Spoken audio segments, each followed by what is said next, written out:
Chris Jericho is really one of the greatest professional wrestlers of all time. There is just no doubt about it. Now he is not in WWE but really had a memorable career in WWE, and I hope one day he comes back, and I definitely think one day he will be involved with WWE. But for now and for today, we are going to see his last matches in WWE.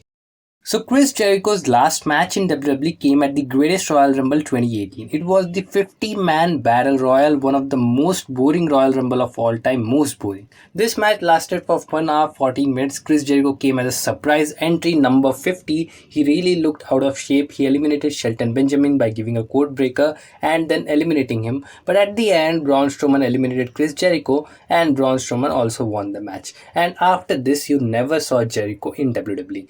Now this was Jericho's last match as well as last pay-per-view match. But what was his last Raw, last SmackDown, last NXT match? So Jericho's last NXT match came at NXT 2013. It was Bray Wyatt versus Chris Jericho, where Jericho defeated Bray Wyatt by Walls of Jericho and Bray Wyatt tapped out. Now this was his last NXT match, but what was his last SmackDown match? So Jericho's last SmackDown match came at SmackDown. It was triple threat match, Jericho versus Kevin Owens versus AJ Styles. It was for the United States Championship. This match was good, really good. At the end, Kevin Owens gave a frog splash to Jericho, but during the pinfall, AJ came and threw Kevin Owens, pinned Jericho, and became the new United States Champion.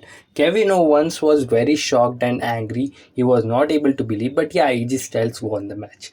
Talking about Jericho's last Raw match, it was Chris Jericho and Dean Ambrose taking on The Miz and the mystery partner. So the match starts, The Miz introduces his mystery partner, but nobody comes, and the match starts as an handicap match. It was a good match. Everybody was beating The Miz, but then outside the ring comes Bray Wyatt. He attacks Dean Ambrose. He gives a Sister Abigail to Dean Ambrose on the LED wall, and then Bray Wyatt goes to attack Chris Jericho, but Jericho gives a code breaker to The Miz, and then Wyatt attacks Jericho. So this was the last Raw match, and we have one more thing. His last ECW match. Chris Jericho also wrestled at ECW, and his last ECW match was Chris Jericho versus Christian, where Christian defeated Chris Jericho by a kill switch and defeated Chris Jericho. So this was all the last matches of Chris Jericho's in WWE. So that's it for the video, guys. I hope you like this video. Till then, see you soon.